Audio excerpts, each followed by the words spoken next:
Hello, my dear American friends and English-speaking friends. This is Dr. Shevchenko. Доброго ранку to you. Good morning to you. I'm coming to you from the Ukraine, and I will be talking to you about Mr. Poroshenko, how he lost his race, and how fortunate we are, the people of Ukraine, that it happened because of his criminal activities. And I will cover his father's criminal past. He was imprisoned in federal Soviet prison in 1986 for grand theft, and I will cover, you will see on your screen and you will hear on the audio part, all of Mr. Poroshenko's bank frauds and his activities, where he keeps his money in offshore accounts, and you will see his how his criminal empire basically grew to this incredible size. And so you will be the witness of what the Ukrainian people have been suffering all this time and all the lies that I've been telling in the West. And pardon my English, you know, we all Slavic people have this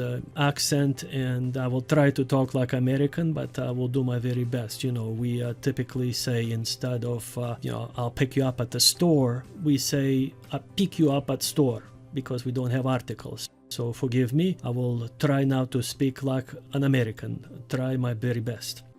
Let's talk a little bit about Mr. Poroshenko's past. So he was born on September 26, 1965, in the small town of Volgograd, which is the Odessa region. It's about 200 miles southwest of Odessa, Ukraine. And of course, you might know Odessa is the largest seaport in Ukraine. His last name is actually, he was born as Waltzman. So his father's name is Alexei Waltzman. In 1986, he was sentenced to a federal, what you might call in America, to the federal penitentiary, like a supermax, or for those who don't know what supermax is a maximum security prison like you have in Leavenworth, Kansas, or in Denver, or in Dallas, or many other locations in California. And so Mr. Poroshenko was basically Mr. Poroshenko Sr., shall we call him, or Mr. Waltzman to be exact.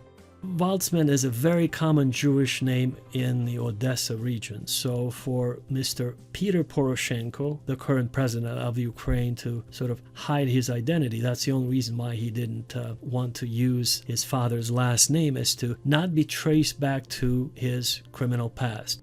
What type of criminal activity did he do? By the way, just to give you a sneak preview, you will be hearing the audio tapes of the recorded conversations of Mr. Poroshenko, the president of Ukraine, discussing his offshore bank accounts with his Ukrainian and Western bankers on Cyprus, in Luxembourg, in Canada, in the United States, and also in Panama. Panama City happens to be the largest, the epicenter for all the tax fraud and tax evasion. It's the tax haven of the world.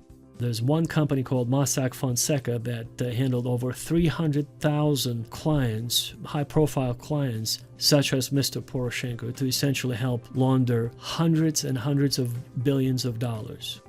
In the case of Mr. Poroshenko, we're estimating close to $8.5 billion was laundered in the past 5 years. And most of it was federal money coming from the American taxpayers who are working very hard to support the lifestyle of Mr. Poroshenko. Because when Washington gives in and gives another billion or another $500 million in quote-unquote aid to the country of Ukraine, all of that money is being essentially embezzled long before it even gets to the Ukrainian banks. You have to understand it.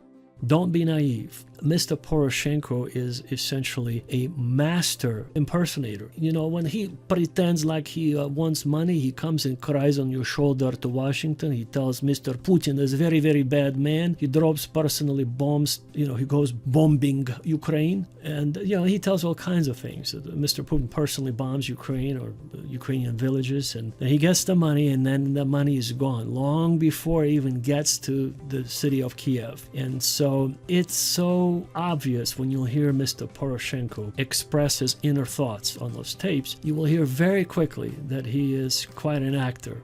He's a different kind of a political chameleon. You know, he comes to Washington with tears in his eyes, saying he needs more money, but as soon as he turns around, gets into his car, he says, what a bunch of fucking morons. What a naive race of human beings. You've never seen more naive people than people in Washington, D.C. So that gives you a perspective just how hard-boiled that politician is. So, you know, Washington, D.C. is considered the darkest place on the face of the earth in terms of the coarseness of the people who live and work there.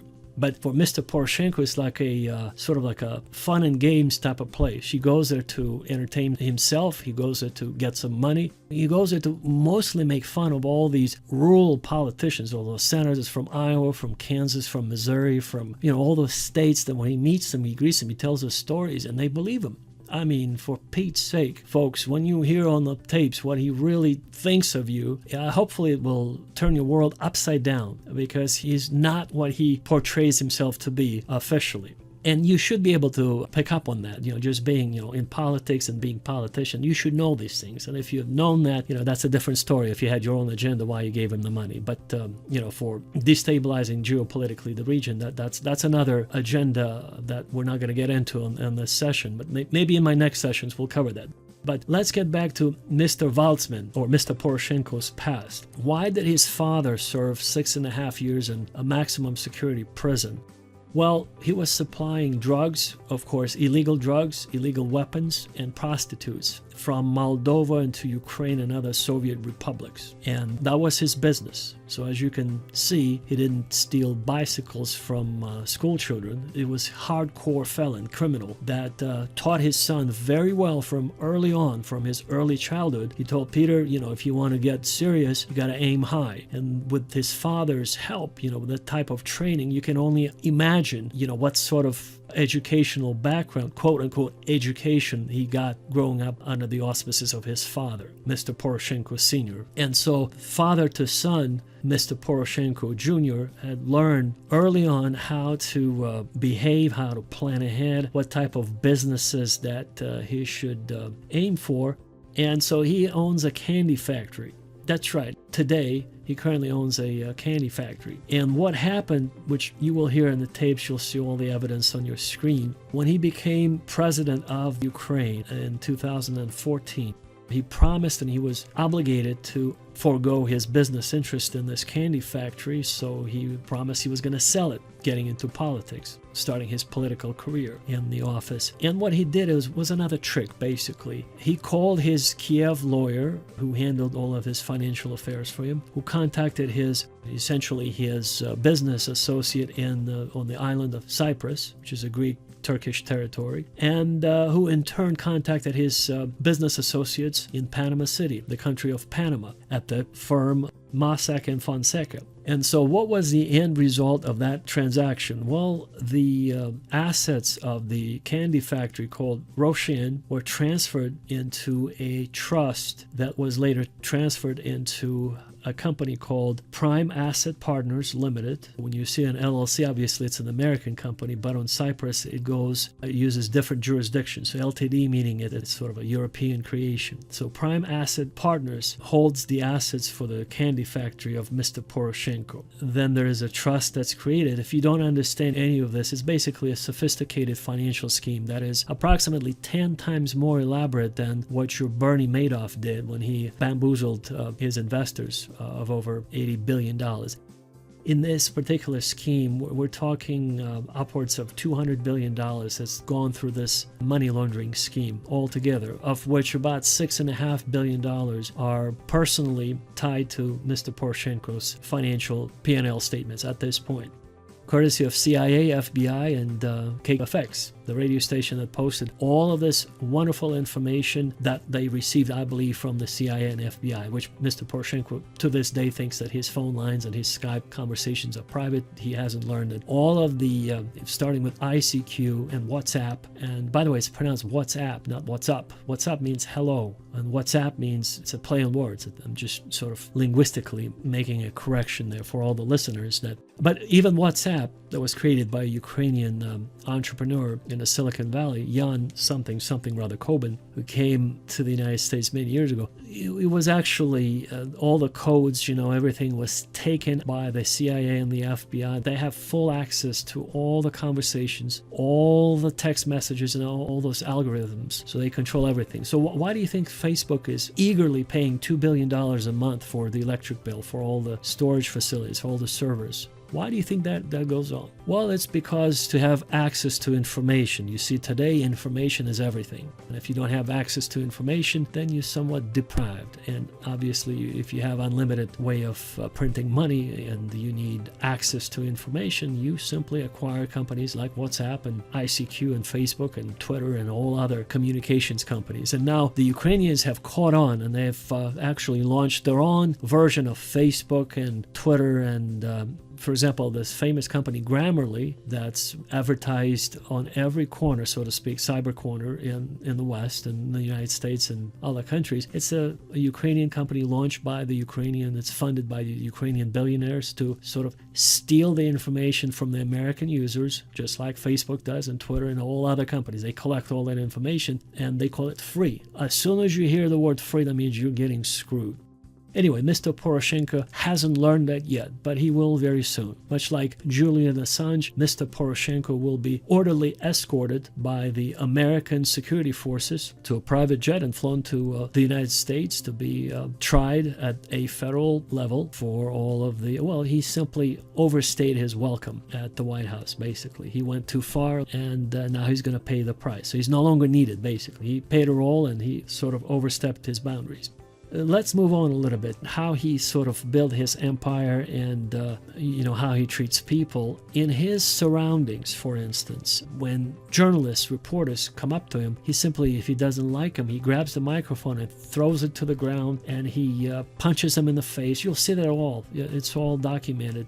Fortunately, we have some footage to show you how he treats people. Women, for Mr. Poroshenko, are subhuman. They're lower than the property. That used to be in the United States, many years ago. Prior to the federal laws, 1975 federal equal opportunity laws in the United States, when American women could not open their own bank accounts and could not start a business because they were deemed incompetent. So they had to bring a husband or another authority figure like a father to co-sign for them to open a bank account or to start a business, like I said. That is the case of status of women in the Ukraine today. They're deemed as sort of subhuman beings, childlike imbeciles who cannot do anything other than get pregnant and raise children. And Mr. Poroshenko takes it to the next level. To him, women are beyond that. I mean, you'll hear in this conversation how he talks to all of his subordinates, his staff, the person who runs his television show. He basically told them, I'm trying to sort of be true to the translation here so that you get the point, and then compare it to your Al Capone and see if there's any resemblance there. But he says, you motherfucker, if you don't do this right now, I'll cut your fucking balls off. I'm gonna boil you, cut you up into pieces, boil you, and serve you on a silver platter to all the dogs in Kiev. Because there's a lot of stray dogs in Kiev. You have to understand the context here. And that's his sort of a kind,